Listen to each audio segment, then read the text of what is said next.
ഇവിടെ വന്ന് ഒരിക്കലും മിസ് ചെയ്യാൻ പാടില്ലാത്ത ഒന്നാണ് കേട്ടോ ഇവിടുത്തെ വാക്കിംഗ് സ്ട്രീറ്റ് കേട്ടോ. പത്തോങ് ബീച്ചിൻ്റെ അടുത്തതിനുള്ള വാക്കിംഗ് സ്ട്രീറ്റ് ഒരു കാരണവശാലും മിസ് ചെയ്യാൻ പാടില്ല. ബംഗ്ലാ സ്ട്രീറ്റ് എന്ന് പറയും. യെസ്, രാത്രി കഴിഞ്ഞാൽ ഭയങ്കര പൊളി വൈബാണ്. അത് മുമ്പ് ഞാൻ ഞെട്ടിപ്പിക്കുന്ന മറ്റൊരു കാഴ്ച കാണിച്ചു തരാം. ഒരു ഭീമൻ ഷവർമ കേട്ടോ. യെസ്, കണ്ടില്ലേ? ഇത്ര വലിയ ഷവർമ എവിടെയും കണ്ടിട്ടുണ്ടോ? ഒരു രക്ഷയില്ല, അതിഭീമൻ ഷവർമയാണ് കേട്ടോ. യെസ്, ഈ ഷവർമ ഉണ്ടാക്കുന്ന ചേട്ടനേക്കാളും വലിയ ഷവർമയാണ് കേട്ടോ. യെസ്, അപ്പോൾ ഇത് ചിക്കൻ ഷവർമ വലുതാണ്, അപ്പുറത്ത് ബീഫും കണ്ടില്ല. യെസ്, ഇപ്പോൾ ബംഗ്ലാ സ്റ്റേറ്റിൽ കൂടി നമ്മൾ ഇതിന് മുമ്പ് പകൽ കറങ്ങിയിട്ടില്ല. നമ്മൾ രാത്രി മാത്രമാണ് നമ്മൾ കറങ്ങിയേക്കണത്. ഇത്തവണത് പകൽ കറങ്ങിയേണ്ട. ലാസ്റ്റ് നമ്മൾ വന്നത് ജിയോ മച്ചാനായിട്ട് വന്നതാണ് കേട്ടോ. ആ വീഡിയോസ് അന്നത്തെ കാണാത്തവരൊക്കെ ഒന്ന് കാണണേ, നല്ല അടിപൊളി വീഡിയോസാണ്, ഒരു രക്ഷയില്ല. ഫുക്കറ്റിൽ ഇതിക്ക് മുമ്പ് എത്തിയത് നമ്മൾ എംഫോട്ടെക് ജിയോ മച്ചാനോടൊപ്പമാണെന്ന് പറഞ്ഞല്ലോ. അന്ന് കുറച്ചധികം ദിവസങ്ങൾ ഞങ്ങളിവിടെ നിന്നിട്ടാണ് പോയത്. ഒരുപാട് പുതുമകൾ നിറഞ്ഞ കാഴ്ചകൾ അന്ന് നമ്മുടെ ചാനലിലൂടെ നമ്മൾ കാണിച്ചിട്ടുണ്ടായിരുന്നു. നമ്മുടെ ചാനലിലും എംഫോട്ടെക്കിലൊക്കെ കാണിച്ചിട്ടുണ്ടായിരുന്നു കേട്ടോ. ആ പുതുമകൾ എന്താണെന്ന് കാണാത്തവർക്കായിട്ട് അല്ലെങ്കിൽ കണ്ടവർക്കും കൂടി ആണെങ്കിൽ അന്നത്തെ രസകരമായിട്ടുള്ള കുറച്ച് നിമിഷങ്ങൾ നമ്മളിവിടെ കാണിക്കുന്നുണ്ട് കേട്ടോ. നമുക്കറിയാം നമ്മുടെ നാട്ടിൽ ധാരാളം ആനകളൊക്കെ ഉണ്ട്. നമുക്ക് ആനകളെ കാണാൻ പറ്റും ഉത്സവങ്ങൾക്കും മറ്റു പരിപാടികൾക്കൊക്കെ ആയിട്ട്. എങ്കിൽ ഇവിടെ നമുക്ക് ആനകളോടൊത്ത് സമയം ഒരു ദിവസം ചെലവഴിക്കാം. അത്തരത്തിൽ നമ്മൾ ഫുക്കറ്റിലെത്തിയതിന് ശേഷം ആനകളോടൊത്ത് എംഫോട്ടെക്കിനോടൊപ്പം ചെലവിട്ട കുറച്ച് നിമിഷങ്ങൾ നമുക്ക് കാണാം കേട്ടോ. രസകരമാണ്, കണ്ടിട്ട് അഭിപ്രായം പറയണം.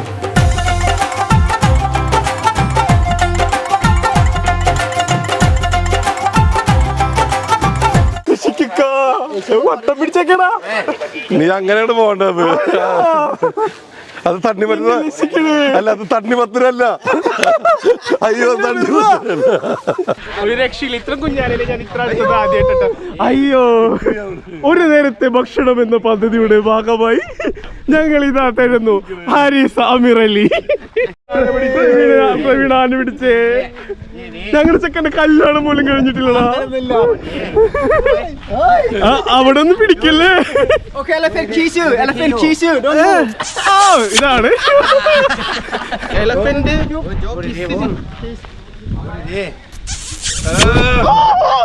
ഉമ്മ വെച്ചടാ, ഉമ്മ വെച്ചടാ, എന്നാലും ഉമ്മ വെച്ചടാ.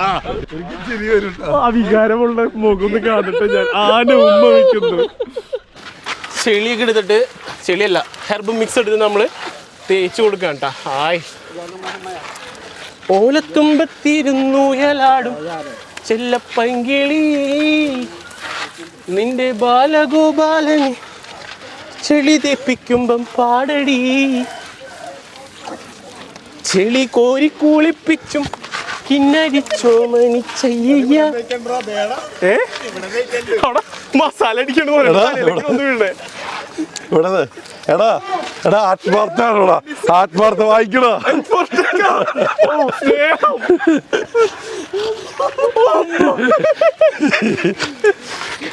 ആനയുടെ സബ്സ്ക്രൈബ് ചെയ്യിപ്പിച്ചത് ബെൽ ബട്ടനോട് വരച്ചോക്കിയോടാ.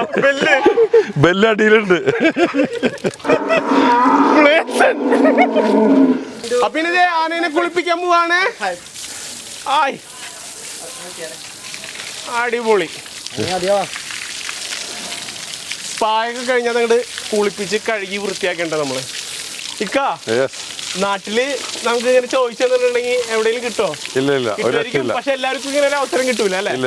അപ്പൊ നമുക്കത് ആനേനെ നിന്ന് മഞ്ഞൾ തേച്ച് കുളിപ്പിച്ച്, അതന്നെ മഞ്ഞൾ മാത്രമല്ല നാനാവിധമായ ആയുർവേദ ചേരുവകൾ ചേർത്ത 108 ആയുർവേദ മൂലികകൾ ചേർത്ത കുളിയാണ്. കുളിയല്ല, സ്പാ കുളിയാണ് നമ്മൾ ആനയ്ക്ക് കൊടുക്കുന്നത്. ഓ, ഇതേ നമ്മള് വാലുമേക്ക നേരത്തെ ചെളി ചേർച്ചാർന്ന് നോക്കി. ഇതാണ് ആനയുടെ വാലിട്ടാ. ഇതൊന്ന് നോക്കി, ആനവാലെന്നൊക്കെ പറയൂലേ. ഇത് ഈ കാണുന്ന സാധനമാണ് ആനവാലെന്ന് പറയുന്നത്. ഇതിന് എന്താ പറയുക, വിലമതിക്കാനാവാത്ത സാധനമാണ്.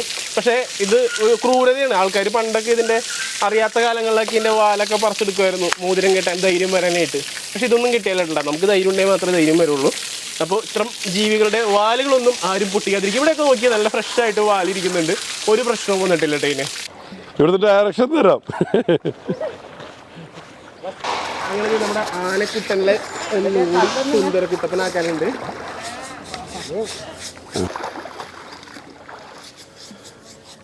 ഒരു 1.5 ഫീല് വെള്ളത്തിൽ ആനയോടൊപ്പം കിടന്ന് കുളിക്കാന്നുള്ളത്. ആഗ്രഹം സാധിച്ചല്ല. ഇപ്പൊ നമ്മള് മാത്രമല്ല കുറെ പേര് അപ്പുറത്ത് നോക്കി കഴിഞ്ഞാൽ കാണാൻ പറ്റും. അതെ, ആനേനെ അവിടെ കുളിപ്പിച്ചോണ്ടിരിക്കണേ. ഇതുപോലെ ആനേനെ മസാജ് ചെയ്ത് നല്ല രീതിക്ക് സ്പാ ഒക്കെ ഇട്ട് കുളിപ്പിക്കാൻ വന്നേക്കാണ്. വലിയവർക്കും ചെറിയ കുട്ടികൾക്കൊക്കെ ഒരുപോലെ എൻജോയ് ചെയ്യാവുന്ന ഇത്തരത്തിലുള്ള ഒരുപാട് കാഴ്ചകളുണ്ട് കേട്ടോ. ഈ രസകരമായിട്ടുള്ള നിമിഷങ്ങൾക്ക് ശേഷം ഇനി നമ്മൾ കാണാൻ പോകുന്നത് കുറച്ച് അഡ്വഞ്ചറാണ്. ഇവിടുത്തെ ഒരു റാഫ്റ്റിംഗ് കണ്ടില്ലേ, ഈ ഒരു കാഴ്ച അതും നിങ്ങൾക്കൊരു പുതുമ നിറഞ്ഞ കാഴ്ച തന്നെ ആയിരിക്കും കേട്ടോ ഫുക്കറ്റിലെത്തിയതിന് ശേഷമുള്ളത്. അപ്പോൾ റിവർ റാഫ്റ്റിങ്ങിൻ്റെ കാഴ്ചകളൊന്ന് കണ്ടിട്ട് വരാം.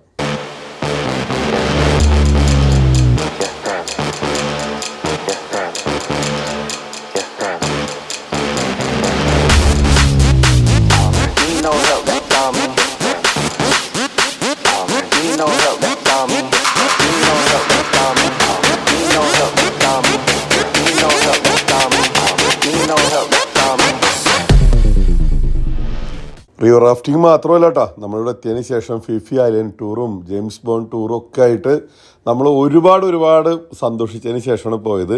വീണ്ടും നമുക്ക് വരണമെന്ന് തോന്നുന്ന ഒരു സ്ഥലം കൂടിയാണ് കേട്ടോ. പ്രത്യേകിച്ച് തായ്ലൻഡിൽ എവിടെ ചെന്നാലും നമുക്ക് വീണ്ടും വരണമെന്ന് തോന്നും. പക്ഷേ ബാങ്കോക്ക് പട്ടായ പോലെ തന്നെ നമുക്ക് വീണ്ടും നമ്മൾ അട്രാക്ട് ചെയ്യുന്നതാണ് ഫുക്കറ്റും ക്രാബിയൊക്കെ. ഇതുപോലെ തന്നെ തായ്ലൻഡിൻ്റെ മറ്റ് സ്ഥലങ്ങളൊക്കെ ഉണ്ട്, ചിയാങ്മായ്, ചാങ്റായ് എല്ലാം. അത്തരം കാഴ്ചകളൊക്കെ നമുക്ക് വഴിയേ വരാം. അപ്പോൾ ഇപ്പോൾ കപ്പലിൽ നിന്ന് ഇവിടെ ഇറങ്ങിയപ്പോൾ എനിക്ക് ആ നിമിഷങ്ങളാണ് മനസ്സിലൂടെ കടന്നു പോകുന്നത്. കാരണം ഇതിലൂടെ നടക്കുമ്പോഴൊക്കെ നമ്മൾ എൻജോയ് ചെയ്ത ആ നിമിഷങ്ങൾ പ്രേക്ഷകരായിട്ട് ഒരിക്കൽ കൂടി പങ്കുവെച്ചതാണ്. അപ്പോൾ യാത്ര ചെയ്യാൻ ആഗ്രഹിക്കുന്നവർ നമ്മുടെ സ്ഥാപനമായിട്ടുള്ള റോയൽ സ്കൈ ഹോളിഡേയ്സിലേക്ക് വിളിച്ചോളൂ. അത് നമ്പറൊക്കെ കൊടുത്തിട്ടുണ്ട്. ചെറിയ 2 വയസ്സുള്ള കുട്ടി മുതൽ ഒരു 90-95 വയസ്സുള്ളവർക്ക് വരെ ഒരുപോലെ സന്തോഷിക്കാവുന്ന ഒരു ഡെസ്റ്റിനേഷനാണ് കേട്ടോ തായ്ലൻഡ്, സ്പെഷ്യലി ബാങ്കോക്ക് പട്ടായയും അതുപോലെ തന്നെ ഫുക്കറ്റും ക്രാബിയും എല്ലാം തന്നെ. അപ്പോൾ നമ്മളത് 1-2 ടീഷർട്ടൊക്കെ മേടിക്കാൻ തീരുമാനിച്ചിട്ട് മേടിച്ചതാണ് കേട്ടോ. എപ്പോഴും സൈസ് കിട്ടാറില്ല, അപ്പോൾ കിട്ടുന്ന സമയത്ത് നമ്മൾ മേടിച്ച് വെക്കും. Other show me this one. Yes, ഇതാണ് നമ്മൾ മേടിച്ചത് കേട്ടോ. Yes, okay. Vacation time in Phuket. Okay, ഇങ്ങനെ തന്നെ നമ്മൾ 6 പാക്കൊക്കെ നമ്മൾ മുമ്പ് മേടിച്ചേക്കണത്. യെസ്, രാത്രിയൊക്കെ ആയിക്കഴിഞ്ഞാൽ അവിടെ കാല് കുത്താൻ ഇടവുണ്ടാവില്ല, അത്രയും ബിസി ആയിട്ട് മാറുന്നൊരു സ്ഥലമാണ് കേട്ടോ. ഇപ്പോഴേ തിരക്കായി കഴിഞ്ഞു. വലിയ വണ്ടികളിലൊക്കെ കൊണ്ടുവന്ന് നിർത്തി ഇറക്കണത് മൊത്തം ഐസാണ് കേട്ടോ. അത്രയും ഡിമാൻഡാണ് ഐസിന്. തായ്ക്കാരുടെ രീതി അനുസരിച്ചിട്ടേ ഇവർക്ക് ഒരു ഗ്ലാസ് വെള്ളം എന്ന് പറഞ്ഞാൽ വെള്ളത്തേക്കാൾ ഉപരി ഐസാണ് വേണ്ടത്, എന്നാലാണ് അവർക്ക് വെള്ളം ഇറങ്ങുള്ളൂ. ഇവിടെ ടീഷർട്ടുകളുടെ നീണ്ട നേരെയാണ് കേട്ടോ. ഇവിടത്തൊക്കെ നമ്മൾ ഇടയ്ക്കിട്ടൊക്കെ മേടിക്കാറ്. 6 പാക്ക് ടീഷർട്ടൊക്കെ കണ്ടിട്ടുള്ളത്, നമ്മുടെ 6 പാക്കൊക്കെ ഇവിടെ തൂക്കിയിട്ടില്ലേ. യെസ്, ഇതൊക്കെ ഇട്ട് ജിമ്മിൽ പോകേണ്ട 1 മിനിറ്റ് കൊണ്ട് 6 പാക്ക് ആവാം. വാക്കിംഗ് സ്ട്രീറ്റൊക്കെ സജീവമാകാൻ പോകുന്നുള്ളൂ കേട്ടോ. കട തുറന്നിട്ടില്ലേ. ഇതാണ് ബംഗ്ലാ വാക്കിംഗ് സ്ട്രീറ്റ്. അത് കണ്ടില്ലേ. പട്ടായയിൽ അത്രയും വലുതല്ല, പക്ഷെ വേറെ ഒരു വൈബാണ് കേട്ടോ അവിടെ. എല്ലാ വാക്കിംഗ് സ്ട്രീറ്റുകളും വൈബ് തന്നെയാണത്. നമ്മൾ ഇതിന് മുമ്പ് നമ്മൾ ഫിലിപ്പൈൻസിൽ നമ്മൾ പോയിരുന്നു. ഇത്രയും ക്രൗഡഡ് അല്ല, പക്ഷെ അതും വേറെ ടൈപ്പ്. ഓരോ രാജ്യത്തിനും ഓരോ രീതികളാണല്ലോ. ബംഗ്ലാ സ്ട്രീറ്റിലെ പ്രധാനപ്പെട്ട ഒരു സ്ട്രീറ്റ് ഫുഡ് ഏരിയ ആണ് കേട്ടോ. അത് രാത്രികളിലാണ് സജീവമാവണത്. ഒരു കാരണവശാലും നിങ്ങളിവിടെ സന്ദർശിക്കുമ്പോൾ മിസ് ചെയ്യാൻ പാടില്ല. അത്രയധികം വെറൈറ്റി സീ ഫുഡുകൾ കിട്ടുന്നൊരു സ്ഥലമാണ് കേട്ടോ. തായ്ലൻഡിൽ എവിടെ കിട്ടുന്നതിനേക്കാളും കൂടുതൽ സീ ഫുഡ് ഐറ്റംസ് കിട്ടുന്ന സ്ഥലമാണ്. മാർക്കറ്റിലേക്ക് വരുമ്പോൾ മീനുകളുടെ നീണ്ട സീ ഫുഡുകൾ എന്താണെന്ന് നമുക്കിവിടെ കാണാം. കാര്യം ഇത്ര ദിവസം കപ്പലിലായിരുന്നെങ്കിലും നമുക്ക് കാര്യമായിട്ട് മീനുകളൊന്നും കാണാൻ പറ്റിയിരുന്നില്ല. പക്ഷേ ഇവിടെ ഒരു രക്ഷയില്ല. നമ്മൾ പറഞ്ഞു കഴിഞ്ഞാൽ നമ്മൾ പറയുന്ന രീതിയിൽ നമുക്ക് സെറ്റ് ചെയ്ത് തരും. ഐസുകളൊക്കെ കൊണ്ടുവരുന്ന വണ്ടികൾ കുറച്ച് നേരം കഴിഞ്ഞ് കഴിഞ്ഞാൽ വളരെ ആക്റ്റീവ് ആവുന്നൊരു മാർക്കറ്റാണ്. മാർക്കറ്റിനോട് ചേർന്ന് തന്നെ ഷോപ്പിങ്ങിന് പറ്റിയ അതിമനോഹരമായിട്ടുള്ള ഏരിയ ഉണ്ട്. അത്യാവശ്യം നല്ല ഡ്രസ്സ് ഐറ്റംസും സംഭവങ്ങളൊക്കെ ചുരുങ്ങിയ ചിലവിൽ തന്നെ നമുക്കിവിടുന്ന് മേടിക്കാൻ സാധിക്കും കേട്ടോ. അപ്പോൾ തീർച്ചയായിട്ടും നിങ്ങളിവിടെ വരുമ്പോൾ, ബംഗ്ലാ സ്ട്രീറ്റ് വരുമ്പോൾ, ഇത് ഈ ഫുഡ് സ്ട്രീറ്റിനോട് ചേർന്നിട്ടുള്ള ഈ മാർക്കറ്റ് റെക്കമെൻഡബിളാണ്. നിങ്ങളുടെ ബാർഗനിങ് സ്കില്ലൊക്കെ നിങ്ങൾ പുറത്തെടുക്കണം. അത്യാവശ്യം കണ്ട ആൾ കിട്ടിയ കാശ് എന്നുള്ള നിലക്കായിരിക്കും. അപ്പോൾ മാക്സിമം പേശി മേടിക്കാനായിട്ട് ശ്രമിക്കുക. എനിക്ക് പറ്റിയ ഏതാനും ടീഷർട്ടുകളും ഷോർട്സൊക്കെ നോക്കി ഒരു രക്ഷയില്ല. വളരെ റെയറാണ് കിട്ടാൻ സാധ്യതകൾ. സൈസ് വലുതായി കഴിഞ്ഞാലുള്ള പ്രശ്നം അതാണ് കേട്ടോ. ഡ്രസ്സ്, ഷൂ എല്ലാ സ്ഥലങ്ങളിലും കുറച്ച് ബുദ്ധിമുട്ട് ഫേസ് ചെയ്യേണ്ടി വരും. എന്നാൽ ചില സ്ഥലങ്ങളിൽ ചെന്ന് കഴിഞ്ഞാൽ കിട്ടാനുണ്ടായിരിക്കും. അപ്പോൾ കിട്ടുന്ന സ്ഥലത്തുനിന്ന് അപ്പോൾ തന്നെ കാണുന്നത് തന്നെ മേടിച്ച് വെച്ചിട്ടുണ്ടായിരിക്കും. എന്നിരുന്നാലും കുറച്ച് ടീഷർട്ട്സ് കിട്ടിയിട്ടുണ്ട്. ബാക്കി കാഴ്ചകളിലേക്ക് പോകാം. ഓക്കെ, മുന്നോട്ട് നടക്കുമ്പോൾ ഈ കാണുന്നത് ഇവിടുത്തെ തായ് ബോക്സിംഗ് വളരെ ഫേമസ് ആണ്. അതിൻ്റെ അനൗൺസ്മെൻറ്റുകളാണ് കേട്ടോ. ഇന്ന് നടക്കുന്ന മാച്ചിനെ കുറിച്ചൊക്കെ കാണിച്ചു പോകുന്നതാണ് കേട്ടോ. ഓരോ വണ്ടിയിൽ അനൗൺസ് ചെയ്തിട്ട് നടന്നു വരുന്നതിനിടയ്ക്ക് കണ്ട മറ്റൊരു കാഴ്ച എന്ന് പറഞ്ഞാൽ തേൻ വിൽക്കുന്ന കാഴ്ച കേട്ടോ. ഇതൊക്കെ ഉന്തുവണ്ടിയിൽ തേൻ കൊണ്ടുവരുന്ന വിൽക്കുന്ന കാഴ്ച കേട്ടോ. അതൊക്കെ തേൻ്റെ അടകളൊക്കെ ഉണ്ട് കേട്ടോ. നമ്മുടെ നാട്ടിൽ ഇങ്ങനെയൊക്കെ കാണാറുണ്ട്. ഇതിനകത്ത് എത്രമാത്രം ഒറിജിനലാണ് എന്തോന്നും എനിക്ക് അറിഞ്ഞുകൂടാ, പക്ഷെ സംഭവം കലക്കിയിട്ടുണ്ട്. Okay, thank you. കുറേ നേരത്തെ നമ്മുടെ കറക്കത്തിന് ശേഷം നമ്മളൊരു മോട്ടോർ ബൈക്ക് ടാക്സി എടുത്തിട്ട് ഇനി ഇതേ നമ്മൾ ഷിപ്പിലേക്ക് പോകണ്ട. 7:15 ലാസ്റ്റ് ബോട്ട്. ഇപ്പോൾ തന്നെ 6:30 കഴിഞ്ഞിട്ടോ. അപ്പോൾ നമ്മളിതെടുത്ത് 100 ബാത്ത് കൊടുത്താൽ ചേട്ടനോട് വിട്ടു തരും. അതിനൊന്നും ആവശ്യമില്ല, 50 ബാത്തിൻ്റെ കാര്യമുള്ളൂ. പക്ഷേ എന്തെങ്കിലും ആവട്ടെ, അവരുടെ സന്തോഷം. വീണ്ടും യാത്ര തുടരുന്നു. ബാക്കിൽ നമ്മുടെ വാക്കിംഗ് സ്ട്രീറ്റ് ഉണ്ട്, അത് പിന്നീട് നമ്മൾ പോകുന്നു. ഇവിടെ ഉണ്ടായിരുന്നെങ്കിൽ ഇന്ന് രാത്രി നിന്ന് ഇവിടെ തകർക്കായിരുന്നു കേട്ടോ. തകർക്കാന്ന് വെച്ചാൽ അതിന് മാത്രം വെറൈറ്റി ഫുഡ് സംഭവങ്ങളൊക്കെ ഉണ്ട്. ഫുൾ കളർഫുള്ളായി കഴിഞ്ഞിട്ടാ. ബാക്കിലേക്ക് നോക്കിയേ, ഫ്രണ്ടിലേക്ക് നോക്കിയാലും ഫുൾ കളർഫുൾ തന്നെ. Don't want nobody else around. When I'm with you, baby, nothing really matters. So like think about, baby, there's no doubt. Spending hours over at your place. Every night, hold me tight in your arms. Wanting more of you. Do you feel it too? 보고 싶어, wanna take a night. അങ്ങനെ motor bike ടാക്സിയിൽ നമ്മൾ പത്തോം ജെട്ടിയിലെത്തിയിട്ടാണ്. Docking സർവീസിൻ്റെ area ആണ്. അപ്പോൾ നമ്മുടെ ബാക്കിൽ ഷിപ്പൊക്കെ നമുക്ക് കാണാം. ഇവിടെ ഒന്ന് ഇറങ്ങുന്ന സമയത്ത് ഇപ്പോൾ സമയം 7 മണിയായിട്ട്. 7 മണി എന്ന് പറഞ്ഞാൽ ഞാൻ ഇവിടെ വന്നതിന് ശേഷം അതിൽ കുറച്ച് ഫ്രൂട്ട്സും ഇതൊക്കെ മേടിച്ച് കഴിച്ച് വരുന്ന സമയത്ത് ഷിപ്പിംഗ് കമ്പനിയുടെ സ്റ്റാഫ് ഇവിടെ വെൽക്കം ചെയ്ത് നിൽക്കുന്നുണ്ട്. ഇവിടെ റോയൽ കരീബിൻ്റെ ഫ്ലാഗൊക്കെ വെച്ച് കണ്ടില്ലേ. അപ്പോൾ ഇതുവഴിയാണ് നമുക്ക് പോകേണ്ടത്. ഓക്കെ, അപ്പോൾ നമ്മൾ രാവിലെ വന്ന് ഇറങ്ങിയ അതേ വഴിക്ക് തന്നെ നമ്മൾ തിരിച്ചു പോവുകയാണ് കേട്ടോ. രാവിലെ എന്തായിരുന്നു തിരക്ക്. ഇപ്പോഴും തിരക്കിന് കുറവൊന്നുമില്ല, പക്ഷേ ഇരുട്ടായത് മാത്രമേ ഉള്ളൂ. ചെറു ബോട്ടുകളൊക്കെ തിരിച്ചെത്തിക്കഴിഞ്ഞിട്ടാണ്. രാവിലെ മുതൽ സഞ്ചാരികളെ കൊണ്ട് ഉള്ള കറക്കൊക്കെ കഴിഞ്ഞ് ഇങ്ങനെ തായ്ലൻഡിൻ്റെ ഐക്കോണിക്കായിട്ടുള്ള ബോട്ടുകളെല്ലാം തന്നെ തിരിച്ചെത്തിക്കഴിഞ്ഞ് എന്തായാലും സംഭവബഹുലമായിട്ടുള്ളൊരു ദിവസം തന്നെയായിരുന്നു. ഒരുപാട് പ്രാവശ്യം തായ്ലൻഡിൽ വന്നിട്ടുണ്ട്, അതായത് ഫുക്കറ്റിലൊക്കെ ഒരുപാട് പ്രാവശ്യം വന്നിട്ടുണ്ടെങ്കിലും ഷിപ്പിൽ വന്ന് ഒരു ദിവസം സ്പെൻഡ് ചെയ്ത് പോകുന്നത് ഫസ്റ്റ് ടൈമാണ്.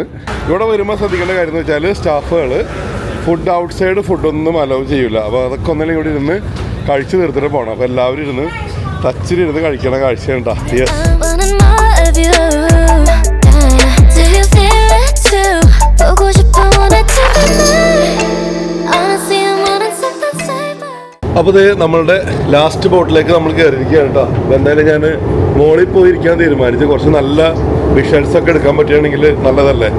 Don't want nobody else around. When I'm with you, baby, nothing really matters. So like think about, baby, there's. അപ്പോൾ ബോട്ടിൽ നിന്ന് എല്ലാ യാത്രക്കാരും ഇറങ്ങിക്കഴിഞ്ഞ് നമ്മൾ ആ ബോട്ട് അവിടെ നിന്ന് പുറപ്പെട്ട് ഇവിടെ വരെയുള്ളൊരു കാഴ്ച എന്ന് പറഞ്ഞാൽ മറക്കാൻ പറ്റില്ല കേട്ടോ. അത്ര മനോഹരമായിട്ടുള്ള കാഴ്ചയാണ്.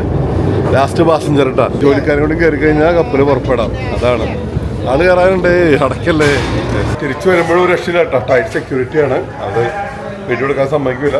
ശരിക്കും എയർപോർട്ടിലേതുപോലെ തന്നെ നമ്മൾ എയർപോർട്ടിൽ ഫ്ലൈറ്റിലേക്ക് കയറും മുമ്പ് എയർപോർട്ടിൽ എത്തിക്കഴിഞ്ഞാൽ എന്തൊക്കെ പ്രൊസീജിയറുണ്ട് അത് കംപ്ലീറ്റ് നമ്മളെ ഫുള്ള് ചെക്ക് ചെയ്യും. ക്യാപ്പ് ഒരു അഴിച്ച് നോക്കിക്കും. അതുപോലെ തന്നെ നമ്മുടെ ബാഗ്, പുറത്തുനിന്നുള്ള ഫുഡൊന്നും അലൗ ചെയ്യൂല കേട്ടോ. ഔട്ട് സൈഡ് ഫുഡൊന്നും അലൗ ചെയ്യില്ല. എല്ലാവരും ഒന്നുകിൽ അവിടെ നിന്ന് കഴിക്കുക അല്ലെങ്കിൽ കളയാം. അത്ര ഉള്ള കാര്യം. പരമാവധി നിങ്ങളതിനെ മേടിച്ചെന്ന് വരണമെങ്കിൽ അവിടെ നിന്ന് കഴിക്കാൻ ശ്രമിക്കുക. ഇവിടെ വന്നു കഴിഞ്ഞാൽ അതിനുള്ള സമയമൊന്നും കിട്ടൂല. പിന്നെ യാത്ര അടിപൊളിയാണ് കേട്ടോ. അവിടെ നിന്ന് ഇങ്ങോട്ടുള്ള യാത്ര എന്ന് പറഞ്ഞാൽ ഒരു രക്ഷയില്ല. ഈ ലിഫ്റ്റിൽ നേരെ റൂമിൽ പോയി ഒന്ന് കുളിച്ച് ഫ്രഷാവുക. ഇപ്പോൾ സമയം 8 മണിയായിട്ടാണ്. കുളിച്ച് ഫ്രഷായിട്ട് ഒരുപാട് പ്രോഗ്രാംസ് ഉണ്ടൊക്കെ കാണാം. അങ്ങനെ നമ്മുടെ കപ്പലിലെ ഒരു ദിവസം കൂടിയും തീരുകയാണ് കേട്ടോ. അപ്പോൾ 3ാമത്തെ ദിവസം പിന്നിട്ട് ആദ്യത്തെ ദിവസം നമ്മൾ സിംഗപ്പൂർ, 2ാമത്തെ ദിവസം നമ്മൾ മലേഷ്യയിലെ പെനാങ്, 3ാമത്തെ ദിവസം നമ്മുടെ സ്വന്തം തായ്ലൻഡിൽ ഫുക്കറ്റിൽ. അപ്പോൾ ഇത് കഴിഞ്ഞ് ഇപ്പോൾ സമയം 8 മണിക്ക് എത്തിയിട്ടാണ് ഞാൻ റൂമിൽ. 8 മണിക്ക് ഇതേ റൂമിലേക്ക് എത്തുന്നു. റൂം ഇതേ നല്ല വൃത്തിയാക്കി ഇട്ടിട്ടുണ്ട്. നല്ല രീതിയിൽ ഇതേ ഒരു ആനേനൊക്കെ ഉണ്ടാക്കി വെച്ചിട്ടുണ്ട് നമ്മുടെ ചങ്ങാതിട്ട്. ഇന്നലെ ഉണ്ടായിരുന്നു. ബെഡൊക്കെ വിരിച്ചിട്ടിട്ടുണ്ട്. ഇന്നത്തെ പുതിയ എക്സ്കർഷൻ്റെ പേപ്പർ ഇവിടെ വെച്ചിട്ടുണ്ട്. എന്തൊക്കെ കാര്യങ്ങൾ നോക്കിയും അതുപോലെ തന്നെ സിംഗപ്പൂരിൽ തിരിച്ച് ചെല്ലുമ്പോൾ തന്നെയുള്ള പാസ്, സിംഗപ്പൂർ പാസ്, അതിനുള്ള പേപ്പർ, എല്ലാ സംഭവങ്ങളും വെച്ചിട്ടുണ്ട്. പോയപ്പോൾ ഒരു ബാഗായിട്ട് നമ്മൾ പോയത് കേട്ടോ. പക്ഷെ വന്നപ്പോൾ ഒരു ബാഗും കൂടി ഉണ്ട്. നമ്മുടെ ഡൈവിങ്ങിന് വേണ്ടിയിട്ടുള്ള സംഭവങ്ങൾ അത് ഇതൊക്കെ മേടിച്ചിട്ടുണ്ട്. പിന്നെ കുറച്ച് ടീഷർട്ട്, ഷോർട്സ് സംഭവങ്ങളൊക്കെ മേടിച്ചിട്ടുണ്ട്. കൂടുതലായിട്ടൊന്നും പറയാനില്ല. കുളിച്ച് ഫ്രഷായിട്ട് പുതിയ കാഴ്ചകളിലേക്ക് പോകാം. അതല്ലേ ബെസ്റ്റ് അല്ലേ? അതല്ലേ ബെസ്റ്റ്. യെസ്. അപ്പോൾ ഈ വീഡിയോ ഇവിടെ നിർത്തുന്നു. നല്ല നല്ല കാഴ്ചകളും വിശേഷങ്ങളും നമുക്ക് അടുത്ത വീഡിയോ കാണാം. അപ്പോൾ ഇനി കുളിച്ച് ഫ്രഷായിട്ട് ഇറങ്ങുമ്പോൾ ഒരുപാട് ഡിഫറെൻ്റ് ആയിട്ടുള്ള പ്രോഗ്രാംസ് ഒക്കെ ഉണ്ട് കേട്ടോ ഇന്ന് ഷിപ്പിൽ. അതുപോലെ വെറൈറ്റി ഫുഡൊക്കെ ഉണ്ട്. അപ്പോൾ നമ്മുടെ 3ാമത്തെ ദിവസത്തിലെ രാത്രി ഭക്ഷണവും കാര്യങ്ങളൊക്കെ. ഇന്നിനി ഷിപ്പ് ഇവിടുന്ന് പുറപ്പെട്ടിട്ട് അത് ഞാൻ അടുത്ത എപ്പിസോഡിൽ പറയാം. ഇന്നത്തെ യാത്രയാണ് സംഭവബഹുലമായിട്ടുള്ള യാത്ര. അത് അടുത്ത എപ്പിസോഡിൽ പറയാം. ചാനൽ സബ്സ്ക്രൈബ് ചെയ്യാത്തവർ സബ്സ്ക്രൈബ് ചെയ്യുക. ഫേസ്ബുക്കിലും ഇൻസ്റ്റാഗ്രാമിലൊക്കെ ഉണ്ട്.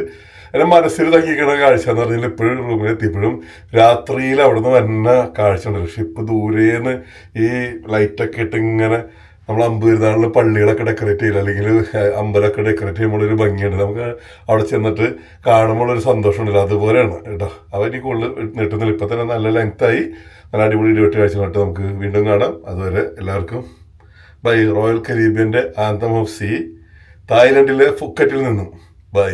ഇനി നമ്മൾ അടുത്ത എപ്പിസോഡിൽ കാണുമ്പോൾ എവിടെ എത്തിയെന്നുള്ളത് അപ്പം